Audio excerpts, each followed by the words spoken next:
Over thinking. Over thinking का नाम सुनते ही वैसे ही लोग बहुत दहशत में आ जाते हैं। बड़ा अजीब सा बात आता है, पर बहुत बड़ी बात नहीं है, पर छोटी बात भी नहीं है। बस इतना ही छोटी बात है कि इसे सुधारा जा सकता है, और इतना ही बड़ी बात है अगर इसे सुधारा नहीं गया तो इंसान एक तरह से स्ट्रेस तनाव के कारण पैरालाइज हो जाता है।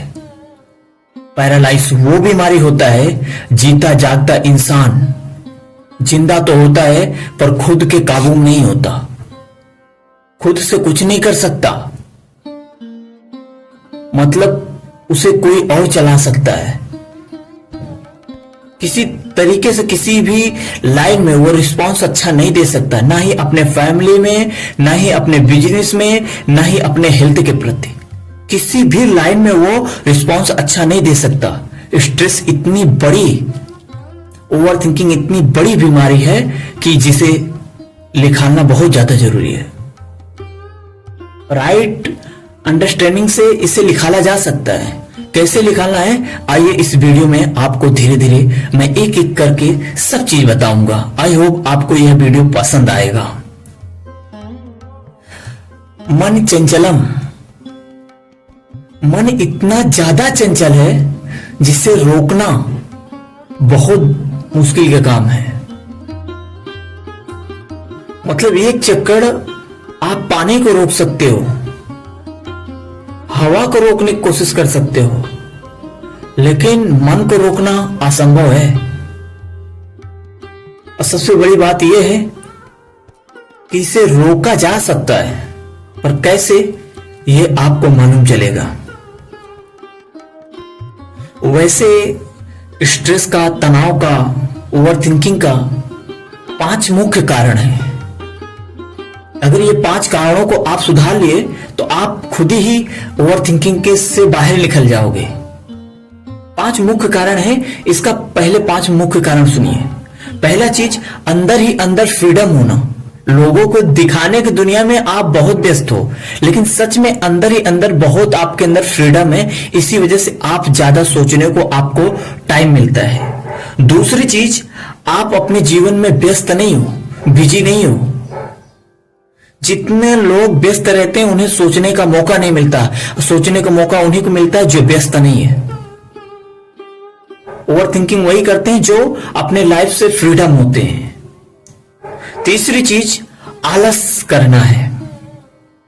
जो व्यक्ति आलस करता है, आज का काम काल पे करता है, काल का काम परसों करता है, मतलब हो जाएगा क्या, जल्दी पड़ी है, वो भी ओवर थिंकिंग का शिकार हो जाता है।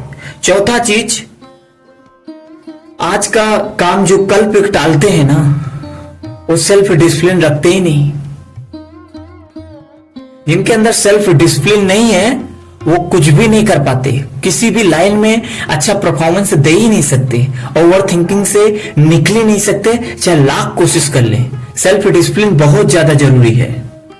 खाली घर शैतान को होता है, ये आपने कई बार सुना होगा, लेकिन ये बात सच है। खाली घर शैतान की वजह से ही ओवर थिंकिंग आता है। बहुत से ऐसे लोग हैं जिन्हें उस मुसीबत से निकालना बहुत मुश्किल हो जाता है। मेरी माँ ही है, ओवर थिंकिंग के कारण हमेशा आज 2 साल से दवा के दम पे जीती है। बताने जाओ तो वो बोलते हैं पैसा लगाने का मारा इधर उधर, मतलब उनका जो दिमाग है ना वो डाइवर्ट हो चुका है पूरी तरह से, धीरे धीरे चेंज होगा। बस बात यही है। इसलिए बोल रहा हूं, किसी को बचाना है तो पहले उसको ओवर थिंकिंग से बचाओ। अकेलापन, जिंदगी में जिसके अकेलापन ज्यादा होता है ना, उसको भी ओवर थिंकिंग आता है। सबसे बड़ा यही है, अकेलापन नहीं होना चाहिए। किसी न किसी तरीके से व्यस्त रहना चाहिए। फिर कोई पार्टनर ना हो तो किसी के साथ ऐसा शुद्ध पार्टनर बनाओ जो आपको हानि भी ना पहुंचाए, आपको कम से कम दिल की फीलिंग बता सको। जो ज्यादा अकेलापन रहता है उसको भी ये बीमारी हो जाती है। घर में तो हर कुछ भरा है, लेकिन दिल की बात अगर शेयर ना कर पाए इंसान तो क्या ही जिंदगी है। बात करने में उससे अच्छा लगता है जिससे बात करने से पहले कुछ सोचना ना पड़े। ये जिंदगी की सार होती है। 5वीं चीज, किसी को नीचा दिखा रहे हो, किसी धर्म का या किसी जात का या किसी व्यक्ति को या फिर अपने पड़ोसी को या अपने परिवार को, तो याद रख लेना, नीचा दिखाने वाला खुद ही नीचा जाता है और जाने अनजाने अपने दिमाग में दुश्मनी पाल लेते हो।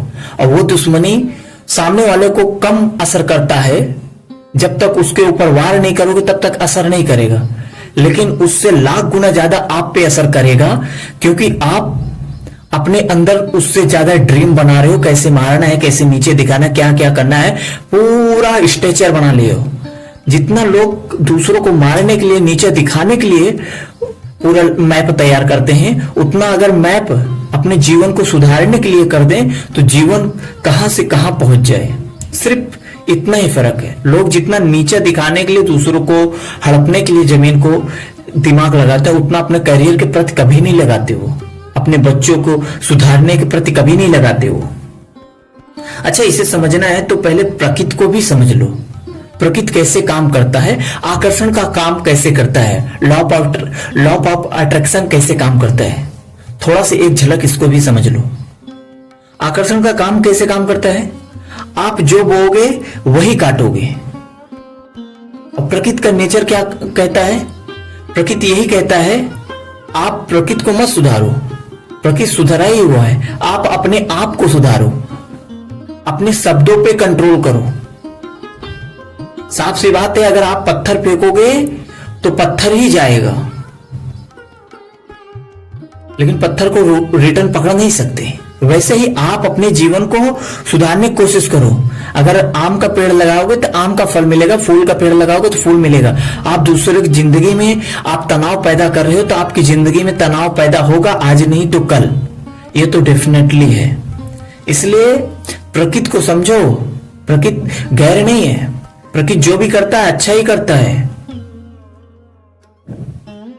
आकर्षण का काम कैसे काम करता है, जैसे आपने एक गाड़ी को देखा, फॉर्च्यूनर को देखा, या किसी गाड़ी को आपको ड्रीम बना लिया कि मुझे ये लेना है, तो आप ध्यान देंगे आपको आए दिन सोशल मीडिया पे या फिर बाहर में कहीं ना कहीं वो गाड़ी बार बार दिखेगा।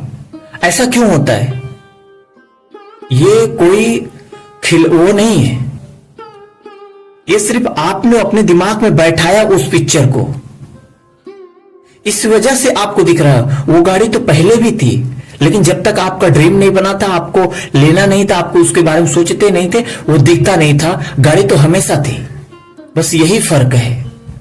जैसे धीरे धीरे गाड़ी चलती है ना, वैसे रास्ता दिखता जाता है, वैसे अपनी जिंदगी है। अगर धीरे धीरे आप आगे बढ़ोगे मन को सुधारने का, ओवर थिंकिंग को कम करने के चक्कर में, तो धीरे धीरे आपको रास्ता दिखता जाएगा, ओवर थिंकिंग धीरे धीरे कम हो जाएगा। एकाएक तो कभी कोई चीज कम ही नहीं होता।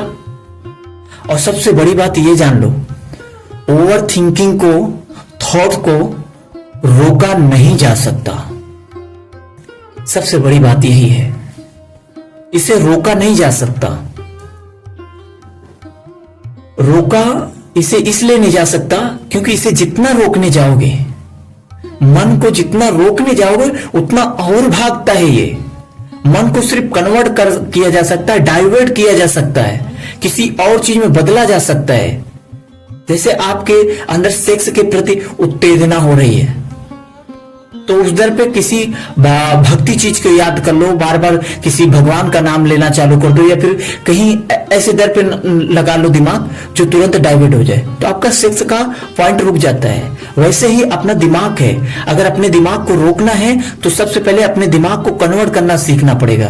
अगर किसी चीज में बार बार आपको डरा रहा है, ओवर थिंकिंग क्या होता है, एक बार डर से लोग उठ जाते हैं, हाफने लगते हैं, डरने लगते हैं पूरी जिंदगी, मतलब जितना उनके लाइफ में सच में नहीं घटना होती उसका 10 गुना ज्यादा वो सोच सोच के अपने जीवन को घटा देते हैं, स्ट्रेस में ला देते हैं। इसलिए ओवर थिंकिंग को रोकने के लिए एक ही जरिया है कि मन को कन्वर्ट करना सीख लो, मन को बुद्धू बनाना सीख लो।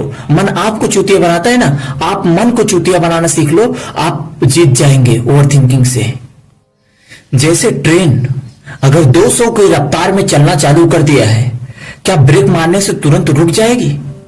अगर तुरंत रुकेगी भी तो पीछे का डिब्बा पलट जाएगा या कोई न कोई हादसा हो जाएगा।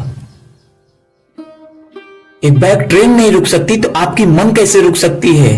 ट्रेन तो 2 घंटा पहले चली है, 15 मिनट पहले स्पीड ली है। आपकी जिंदगी तो कितने सालों से स्पीड ले चुकी है। उसे रोकने के लिए समय लगेगा, स्टेप बाय स्टेप ठीक हो जाएगा। ज्यादा जल्दबाजी ना करें, सिर्फ मन को कन्वर्ट करना ही आपको आना चाहिए। और थॉट क्या है, ओवर थिंकिंग क्या है? एक लैंग्वेज है। लैंग्वेज को समझ लिया, मन को समझ लिया। अगर जीवन में कुछ करना है तो मन को समझो, मन कैसे काम करता है, मन कैसे लालच दिखाता है, मन किस तरह भागता है, इसको समझो तो धीरे धीरे आपका ओवर थिंकिंग कम हो जाएगा। ओवर थिंकिंग को रोका तो नहीं जा सकता, पर कन्वर्ट करने का कुछ विधि बता देता हूं। 8 विधि ऐसे हैं जिसे यूज करने से आपका ओवर थिंकिंग 100% रुक जाएगा।